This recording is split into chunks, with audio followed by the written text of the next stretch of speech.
Wall Street veteran Bernard Madoff has been arrested and charged with running a $50 billion Ponzi scheme. Congress wants to know what caused the Enron meltdown. Now, while the collective rage currently is focused on WorldCom, Tyco CEO Dennis Kozlowski was convicted of looting hundreds of millions of dollars. This is one of the biggest fraud cases ever. Their president's a crook. Well, I'm not a crook. Find out more on this week's episode of White Collars, Red Hands. All right, Kashan, what's your favorite movie? Oh, this is kind of an embarrassing one to start off with. My favorite movie is Singing in the Rain, a 1950s musical starring Gene Kelly. That's your favorite movie? Yeah. All right. What did you want me to say? You want me to say Citizen Kane? It's Shrek. No, it's Shrek Forever After. It's the fourth in the Shrek installments. All right. Well, today's episode, you would have thought was ripped straight from the script of Goodfellas. A story so elaborate with scheme and scandal that it has to be made up. But it's not. Today, we cover the story of Robert Vesco, a man who was born into ordinary circumstances that committed extraordinary crime, a crime that surpassed the United States and crossed international waters and plagued the entire Caribbean. Just like pirates. Yes. Who is this man? We'll find out on today's episode of White Collars, Red Hands. Wait, is he a pirate? Is that going to be this whole thing? Is this episode secretly about Johnny Depp? Okay, so we're now a pop culture podcast, and this is about the Johnny Depp and Amber Heard trial. I don't know if you heard the depths of it, but... That's a good one. If anyone has ever listened to this podcast before, though, they know that me on a pop culture podcast would be the biggest mistake in the world. Yeah, and I would love to be on a pop culture podcast. Yeah, you know all of it. I don't know. You just must only watch TMZ. That's what I believe. I do follow like too much celebrity news on Instagram that I find out. See, there we go. But I also have regular news too. I am not a one-sided girl. I'm a multifaceted queen. Mine over here is not a one-trick pony. I'm not. I got two tricks. Yeah, I was about to say, she's a couple-trick pony. I am. I am. Well, you know who had even more tricks? Robert Vesco. Robert Vesco was born on December 4th, 1935 in Detroit, Michigan. His father was an auto worker who worked on the Chrysler line. On the Chrysler assembly line. Sorry. The Chrysler line. Yeah. It's a hotline for people who need cars. Yeah. No, he put together the cars. Thank you for calling the Chrysler line. Oh, you got a flat tire? It's important to note that his father was an Italian American, and this will be more important later. Because the mob? I promise. Actually, no. Oh, you just said Goodfellas, so I just kind of assumed this was going to a mob. Yeah, if you've watched Goodfellas, have you seen Goodfellas? Yes. Okay, I feel like it follows a similar story arc. Okay. In certain ways. In certain ways. It reminds me of it. Okay. A little bit. Okay. But wait, is Goodfellas the one where he's like, go get your shine box? It's got Joe Pesci, and then he's like, I'm a clown. Am I a clown to you? Am I funny? Am I funny? Haha, that one? Okay, yes, great. That's that movie. We're on the same page then. It's one of my top fives. Wow. Yeah, I love that movie. Okay. I do. So Vesco grew up in Detroit and went to Cass Technical School where from what it appears, all the things I could find. You know, it was kind of weird in this episode. I was finding a lot of conflicting information, and I kind of had to find, like, the information said the most. Does that make sense? The most correct information? Well, but, like, these were actual trusted sources. I was reading the newspapers from back in the day. This is like the worst final exam when they're like, choose the most correct Yeah, answer. that's kind of what I felt like in a lot of this. But from what it appears, he studied engineering. And he did drop out of high school when he was 16. And apparently, when he dropped out of high school, he lied about his age, and he was also able to get a job on an assembly line like his father. You couldn't get a job on an assembly line when you were 16? I wouldn't let a 16-year-old work on an assembly line. How long ago was this? That was a long time ago. I was kind of surprised. Every source said he lied about his age. I feel like this is the time they would let, like, 10-year-olds work in factories where they got their arms ripped off. They did. I don't know. Okay. I know, but he lied about his age. said he was over the age of 18. They let him on the assembly line. And when he was the mature age of 17, he married Patricia Melzer, who, quote, was his neighborhood sweetheart. Because he didn't graduate high school, so he can't have a high school sweetheart. Right. So they're just making up terms for this dropout. I've never heard of a neighborhood sweetheart before. And at the age of 21, he moved to New Jersey to work for a manufacturer of machine tools. So this is actually, after he moves to New Jersey, this is when Vesco starts to actually become involved on the business end of things. The manufacturing company that he worked for, they went under, and he ended up buying the business. And this company actually made parts for NASA, so they were a big deal. What kind of tools are they manufacturing? Space screwdrivers? Yes. Damn. He rebuilt the company and renamed the company Internal Controls Corporation. All right. And he did a really good job in reviving the company. And by the age of 30, he was a millionaire. Oh, damn. Yeah. All from a high school dropout. Yeah. And it was said that he studied a lot on his own to understand business and to understand the business sort of things. And one thing he always said when he was growing up was that, like, I'm going to be rich. And no one really believed him because he dropped out of high school, but he did it. He became rich. That's also because I think we all know someone who was like, I'm going to be rich. And now they have like 4 kids and are decidedly not rich. Well, I mean, I always said I was going to be rich, and I'm not rich. Not yet, Nina. Not yet. Not yet. I'm You don't have to, manifesting because it. that's the thing, is when you have 4 kids, it's over. I'm having sorry, any. families that listen to this, but like, if you're not rich already and you now have like multiple children, they're taking all your money. Well, unless you exploit them horrifically, like the Kardashians. Yeah. Or like everyone who sent them off to work at factories where they got their arms ripped off. There you go. I think they paid children less too. They were like, Well, hey. yeah, they're littler. Yeah, that's what I said. You're a fourth of a person, you get a fourth of the wage. Yeah. Well, during this time, there was another company that Vesco was able to rescue. It was called Investment Overseas Services, which was located in Switzerland. So it was said that Vesco was seen as a white knight coming in to save the company because investors were worried about losing their money, and rightfully so. He bought Investment Overseas Services in 1970 for about $5 million and ended up gaining control of about $400 million in funds. Oh, damn. Yeah. So he bought this company when it was going under. And as we know, companies that are failing often don't have the greatest accounting practices. So it was noted that since the accounting was so poorly managed and crazy, that Vesco was able to plunder the company at his will. He is a pirate. He is a pirate, arg! Yeah, that's how I imagine him talking the rest of this. He's like, arg, iOS. I forget what they were called already, but I remember their acronym. That's all that you need to remember. Arg, iOS, we're taking your booty, so you better give it to us or you'll be walking the plank. So he was putting money in different dummy corporations, which is exactly what it sounds like. Corporations that pose as a front when in all actuality, they're not a real company or a corporation, you know. Basically, he was laundering money through these companies. Fun. Yes. Well, one of these companies, this is just interesting. One of these companies actually had an address in the Netherlands and was associated with the Prince of Netherlands. The Prince of Netherlands? Mm-hmm. They have a figurehead like England does.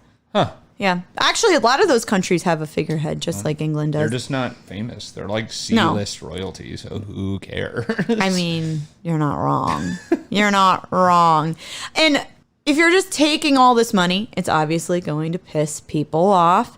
And it was obviously that the company was mismanaging money. And so people ended up complaining and the SEC got involved. In 1972, the SEC charged Vesco with stealing more than $224 million from the company. That's more than half of the assets that he took over. Yeah. Yeah. Okay. And during this time, Vesco ended up becoming friends with Donald Nixon Jr., who is the nephew of Richard Nixon. Dude. Donald? Yeah. Donald Nixon. Okay, this guy, and you're going to we'll see throughout the entire episode, he met everybody important. He knew everybody important. I don't know how he was able to meet all these people. Donald Nixon isn't that important. Well, he's tangentially related to someone who is important.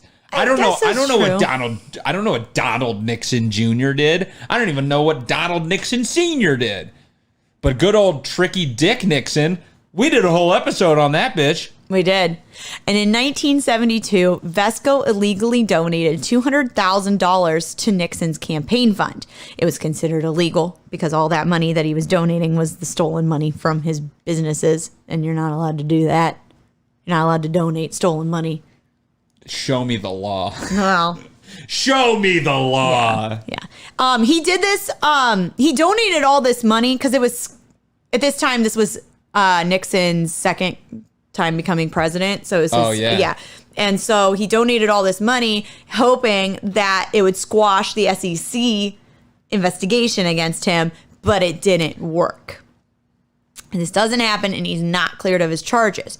So this is where our story takes an interesting turn. So that's the setup, him buying a company and then looting $200 million of it. That could have been the whole episode. He sails away on his schooner. That could have been the whole episode. We've barely started. Oh, shit. This is such a fun episode. All right, all right. Compose yourself, please. I can't. So this is when Vesco, he decides to flee the United States. And he flees before the SEC can actually charge him. And he goes to the Bahamas, but then he ends up going to Costa Rica. I'm terrible at geography. Where's Costa Rica? Wait, are you also terrible at geography? It's down there. It's down there? I don't know. From where? From here? It's like by the Bahamas. So it's like in the Caribbean? Yeah. Caribbean? It's like by the Dominican Republic, I think. That's in Central America. No, the Dominican Republic is next to Haiti. I don't know where any of these places are. Here, look at it. Oh, wait. It is in Central America. Costa Rica. I'm about to say, I'm pretty Central. sure. I only know where the Dominican Republic is because of baseball. This is embarrassing. In case you don't know, too. Oh, that is just so bright. It's not going to work. You can't see anything but on there. it's right in between Panama and Nicaragua. Costa Rica. Oh, okay. But while he's in Costa Rica, he becomes BFFs with Jose. You know what? There's going to be a lot of names I'm not going to be totally sure how to pronounce, so bear with me.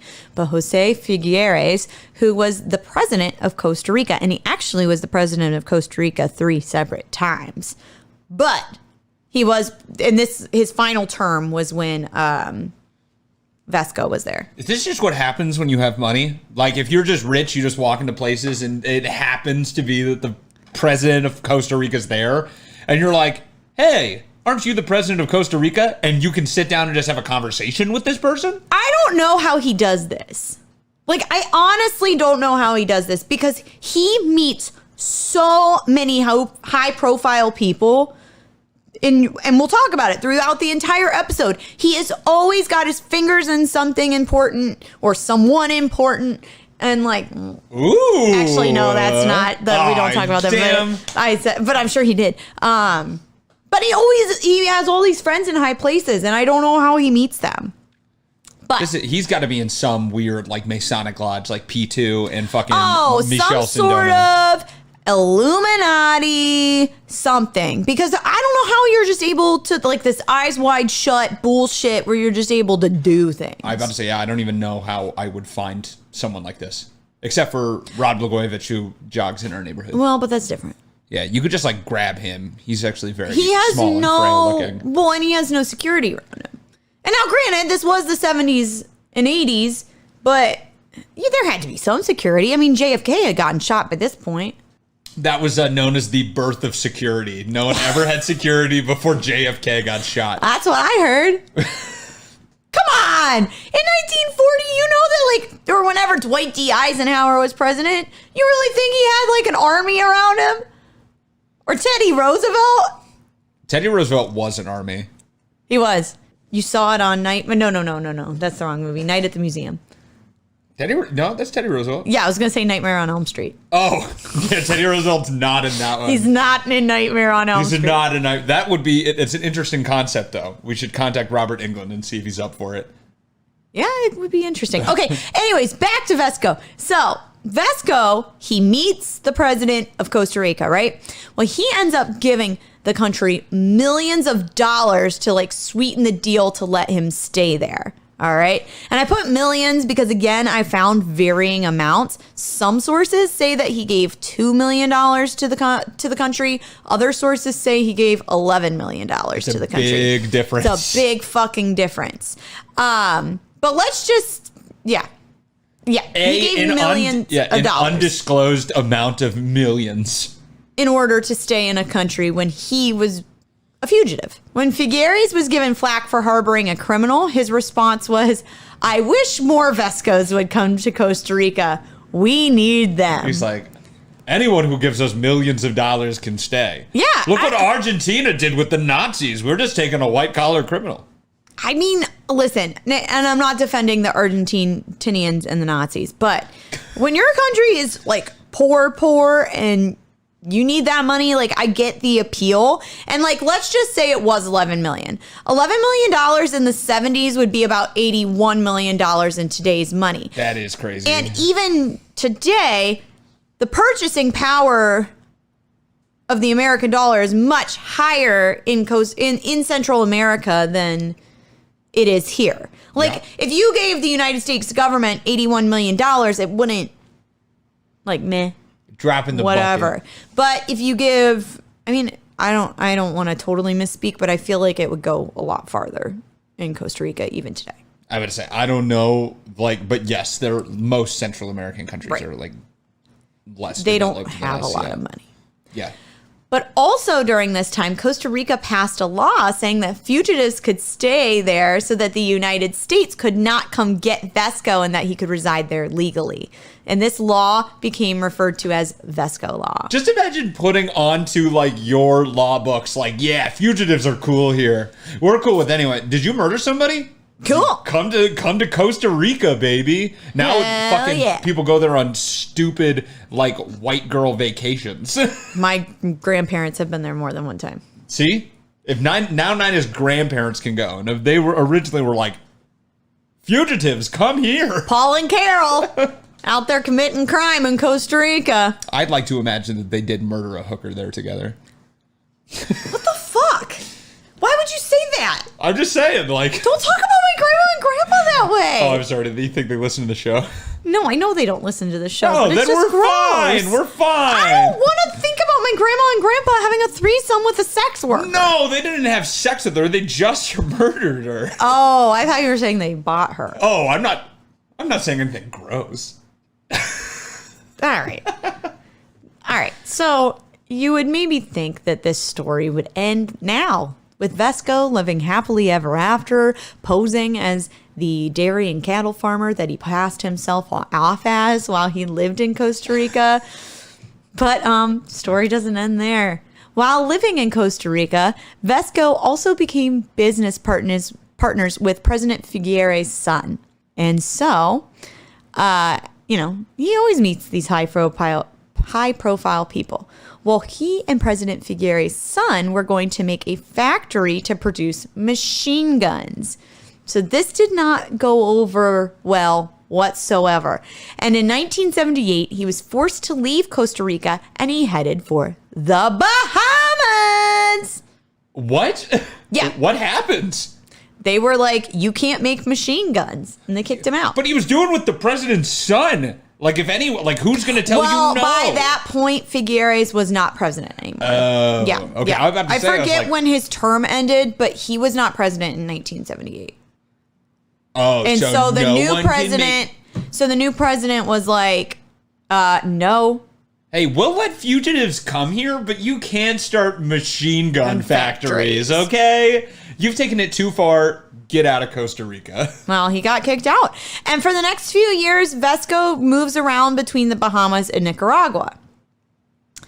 And it is said that he traveled. This is just fun. I like this. It's just funny. It's said that he traveled on a Boeing 707 that and that his plane was complete with a disco ball and sauna. And I really feel like the sauna is the last thing you need on an airplane. Yeah, it's like, oh man, you know what I want to do when I'm up 36,000 feet in the air? Sweat. Be sweaty. Yeah, that's what I want. No. I'm actively like trying to. I wish they could still move the AC units on planes to point all of them to me in a row. They don't do that. They're fixed now. I'm super upset about it. They look like they can move. They can't. No, they they can't. stay in one place. They barely cool you down, and I'm so hot in planes. I feel I'm like, hot too. I get swamp ass every time I'm in a plane. yes, they could wring out my seat when I'm done with it. Ew, Kashan. I'm gross today. I'm sorry. Yeah, I don't know what's we've going on. traded spots. Well, I mean, someone's got to play the role, right? I guess so. And also, do you really need a sauna when you're flying from the Bahamas to Nicaragua? I feel like that's not a very long flight. I've already mentioned I don't know anything about geography. This could be the longest flight in the world or No, not. it's not like us obviously flying the to longest New flight in the world. Zealand. Yeah, man, I don't know. You're Also, like, where's New Zealand? also, this is the tropics. Like, you want a sauna? Just open a window. Yeah, right? That's how planes work. I don't right? know. It's stupid. But while he was staying in Antigua, which is an island in the Bahamas, this is just funny too. Vesco tried to buy the island of Barbuda and establish it as a sovereign state, but he was unsuccessful. I feel like there's a lot of red tape to that, Robert. Yeah. I don't think you can just declare a country. But I think he was like, yeah, I'm going to buy this and live here so that no one can come get me. That's like people who declare themselves sovereign citizens, where they're like, I don't get a driver's license and I don't pay taxes, but I also don't take any money from the government. There's people that think that. They're like, I'm not like a U.S. citizen. I'm a sovereign citizen. I live here, but I'm not. And I'm like, you use our roads. Like, you're not. I've never heard of this. Yeah, these people are insane. They live here? They're like, they live in America, but they're these people that they're like, oh, I'm not an American citizen though, so the laws don't like govern me. And they're allowed to do that? Absolutely not. Oh. They're just crazy and stupid. But people make that argument, and I'm like, you're dumb. Well, could you argue that the Amish are kind of like that? No. Because they don't pay taxes? You know, the Amish are one of the only groups that we could just mercilessly roast on this podcast, because how would they They'll ever never listen listen. to it? So Oh, they do make a good fudge, though. the Amish can't give us bad reviews. So fuck the Amish. Yeah. Well, you know what? It'd be just our luck that some kid on Rumspringa listens to this. And brings it And back. then brings it back he to them. transcribes it and then brings it Into back like, stone? look at what they could use paper and pencils. I don't know. Some of them can't. Some of them can't use zippers. Damn. Yeah, I'm not kidding. They're like, Hezekiah, get that thing out. And he's got to be like, shit. So, Vesco, he can't buy his sovereign state. He cannot establish an Amish community there. And he finally resides in Cuba, where he is allowed to live there for humanitarian reasons. Cuba just doesn't like America. They'll take anyone that's an enemy. No, literally. The enemy of my enemy is my Literally. friend. Fidel Castro was even like, I don't care what he did. He can stay here. What with all these countries being like, yeah, man. We don't Well, care. but at that time, I mean, there was so much hostility between Cuba and America that if he wanted, Really? you know, Fidel was like, hell yeah, I'll keep you. You hate America too? America hates you too? Okay, come on over. Let me increase your literacy rate. Because of one person? No, because when Fidel Castro was in charge of Cuba, their literacy rate was almost 100%. Everyone could read? Almost everybody could read. Nice. Yeah. That's They not were even- extremely poor, but they That's had better a than- super high literacy rate. That's better than America. Yeah.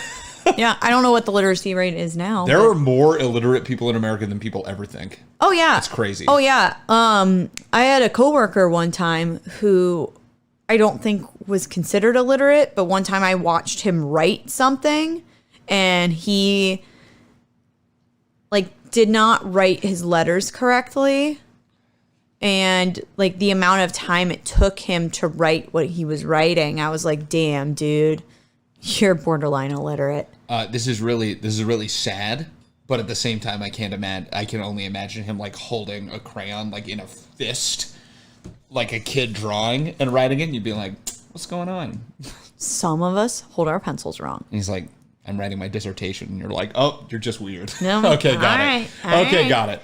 But while he lived in Cuba, Vesco actually went by a false identity while he was there. He went by the name Tom Adams. Just generic white guy name. Yeah, he actually claimed to be a Canadian citizen named Tom Adams.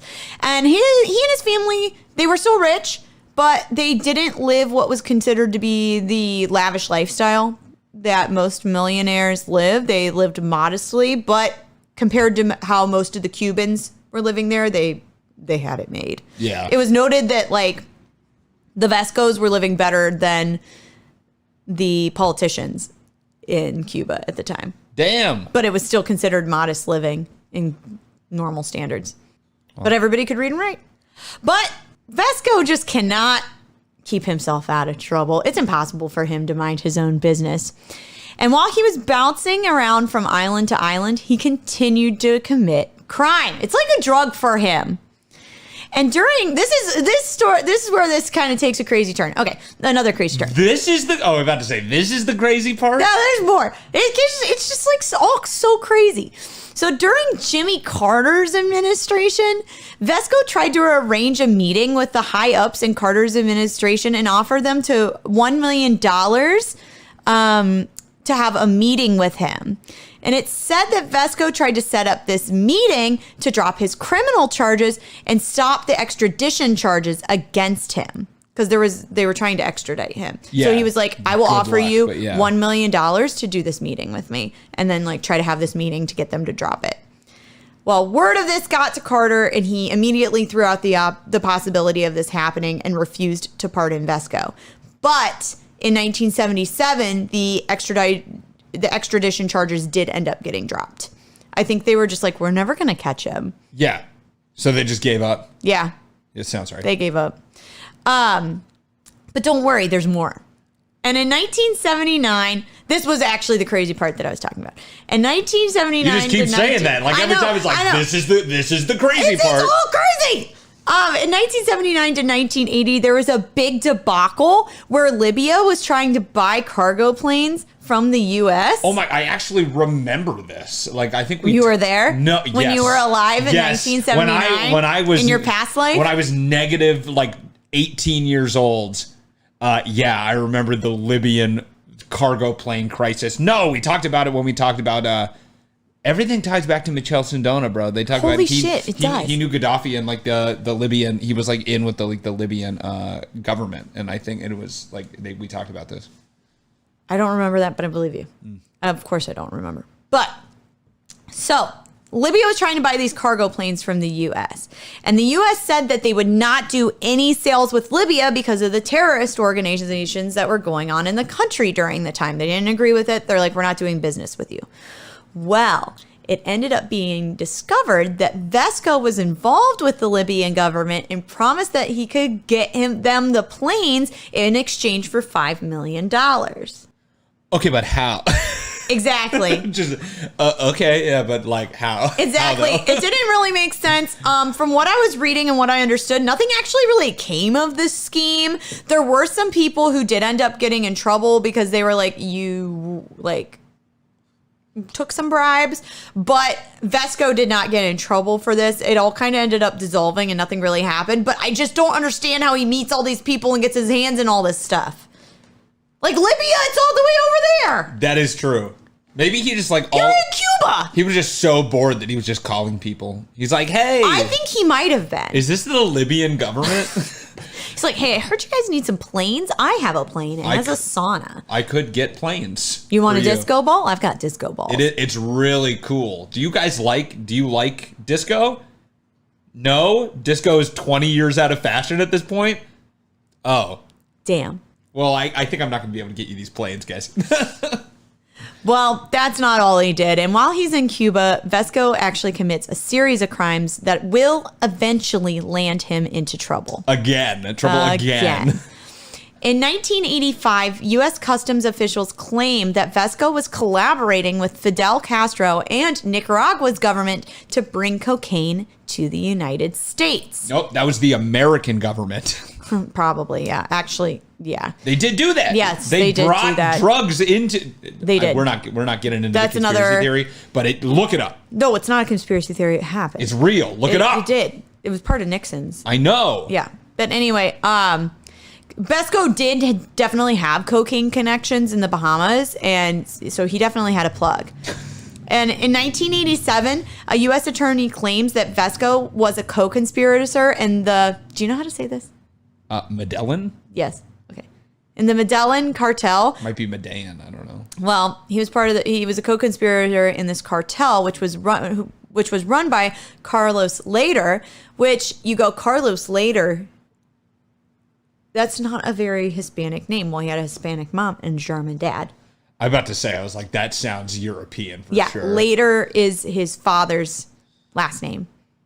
But he was born in whatever. But he was friends with Carlos Later, who ran this cartel, and he was helping him get shipments of cocaine from the Bahamas to Florida.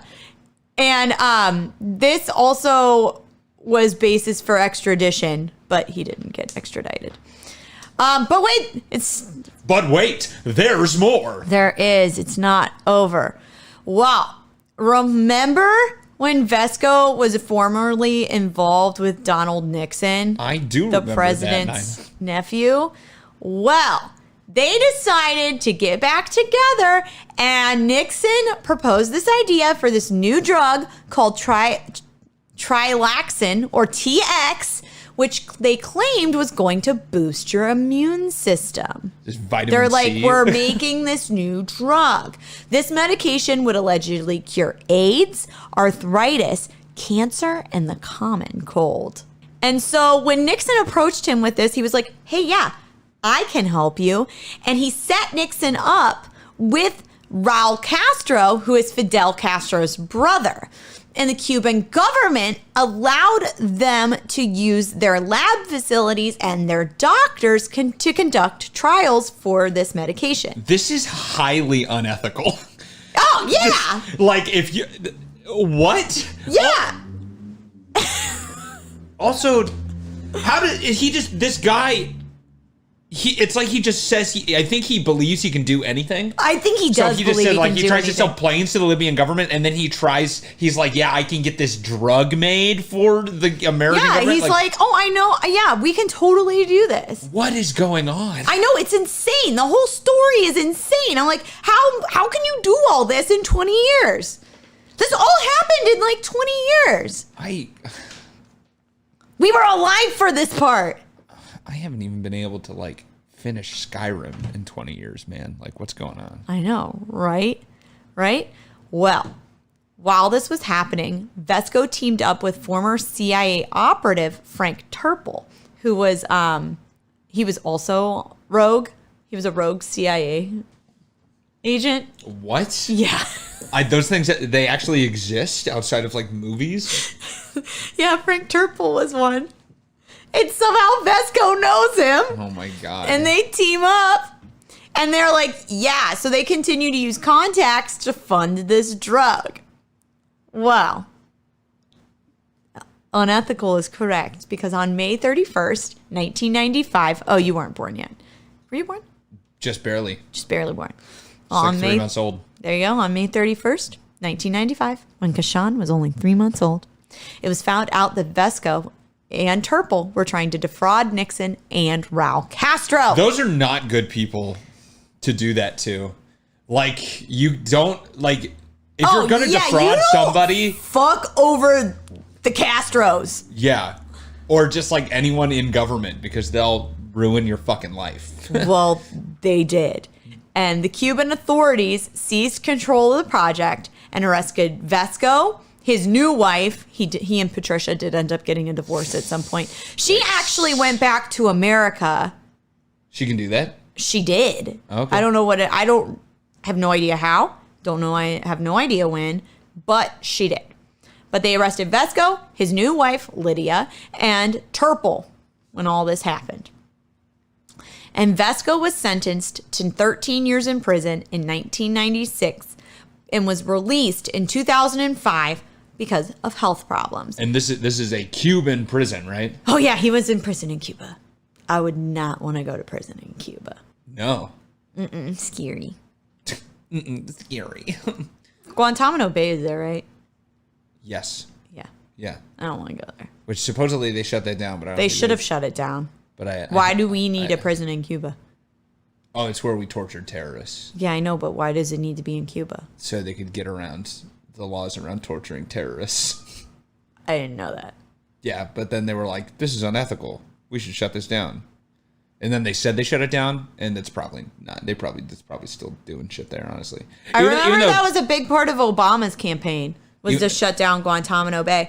And then I remember this girl I went to high school with, she's like, what? Why would they shut down Guantanamo Bay? I wanted to go on vacation there. And we were like, that's not a vacation resort, dude. Woof. Her name is Jessica. It's funny. You could actually win an all expenses paid vacation of that if you just messaged the CIA that you have a bomb. That's it. And it's free. They'll come get you. They will take you to there. They would have done horrible things to her there. She's a cute girl. All right. They probably would have just sold her to Jeffrey Epstein, actually. What? It's probably what would have happened. It's just this got so sad. I know, and it was such a lighthearted episode. God damn it. I was having so much fun until I made one joke about your grandparents murdering a hooker, and now you have to fucking ruin the mood. I did. Oh, man. With your sex slave, with your sex trade. I'm just saying. Anyways, he got out of jail in 2005. And after his release in 2005, it was said that Vesco continued to struggle with health problems. Cocaine addiction. Well, he also scurvy, you know what's really funny is one of the reasons he ended up residing in Cuba was because he got frequent UTIs. And they were able to help him, and the other countries weren't able to help him. Which is really unlikely for men. Men get UTIs at a way I think he probably, well, either he did have a kidney problem, or I think he might have had an untreated STD. He's into sounding. What's that? It's when you stick stuff up your pee hole. That can probably give you UTIs. I don't know for sure, but it seems logically. Sounding? Yeah. I don't super want to get into detail about it, but yeah, that's what it is. You heard it here, folks. Robert Vesco was into sounding. Sure, he's probably dead by now, right? Yeah. Oh, it's the next thing. Well, he also gained Italian citizenship in 2006, which is interesting. Renounced his American citizenship and got Italian citizenship. And I think the reason he was able to get Italian citizenship was because his father was an Italian American. Yeah. A lot of European countries, if you're only one or two generations removed from a citizen, they'll give you citizenship. Yeah, I actually was going to try to get my grandfather is German, but he was born in Yugoslavia. It's not Yugoslavia anymore. It's Croatia now. No, you can't go back to Yugoslavia. You can't go back to Yugoslavia. Is that a real song? You can't. I sang the song in another episode already. It's you can't go back to Constantinople. You can't go back to Constantinople. I don't remember You can't go back to Constantinople. Now it's Istanbul.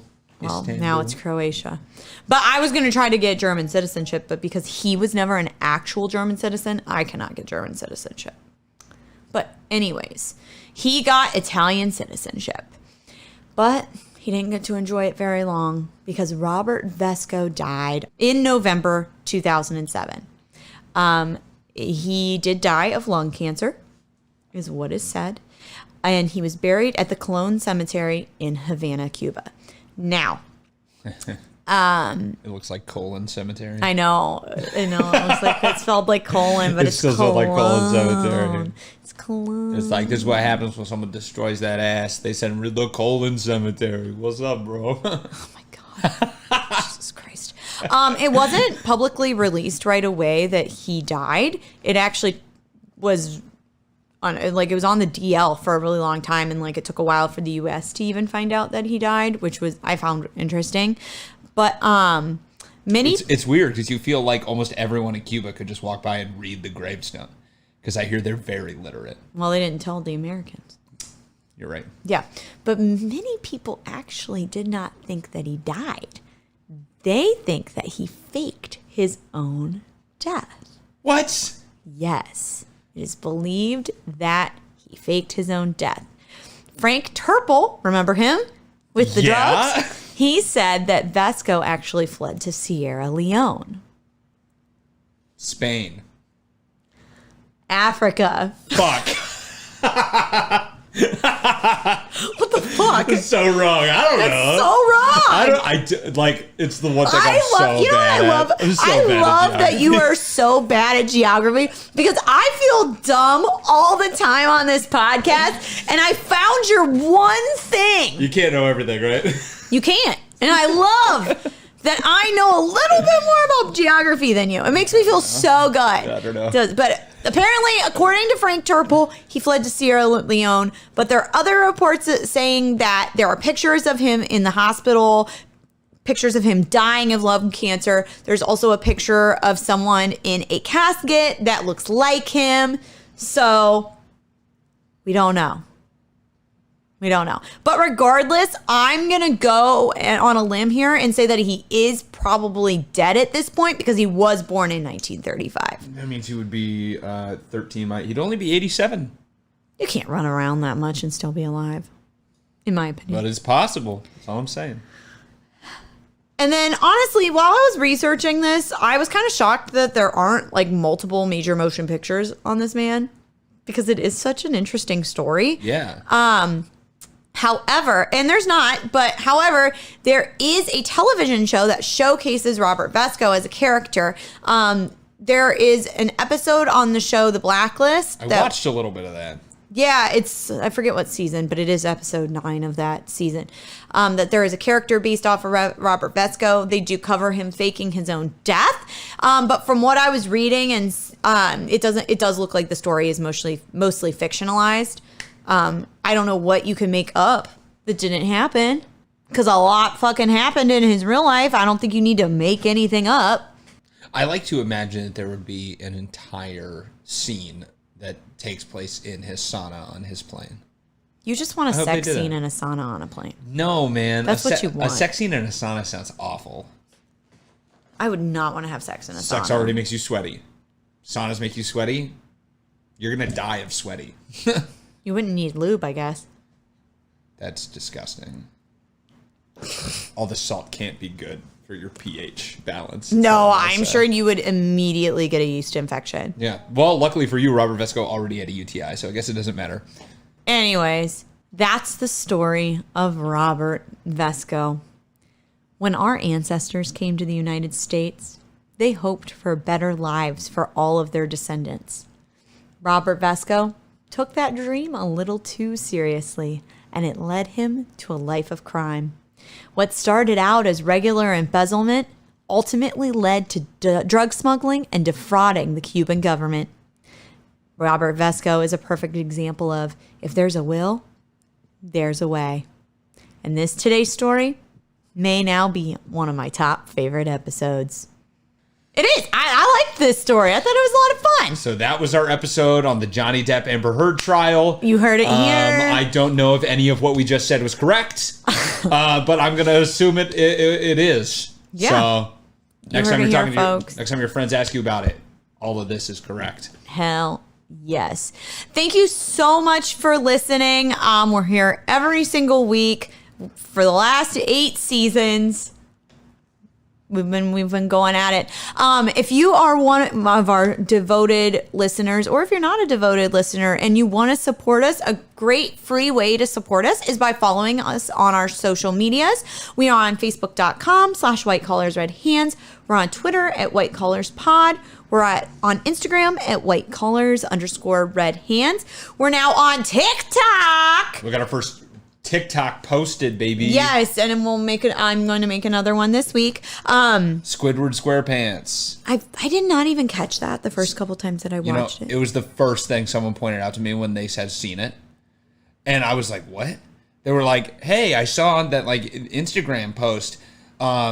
Did Nina really say, well, first they say, did she say Bob Wazowski? And I said, yes, I called her out on it, actually. I told her it's Wazowski, not Wazowski.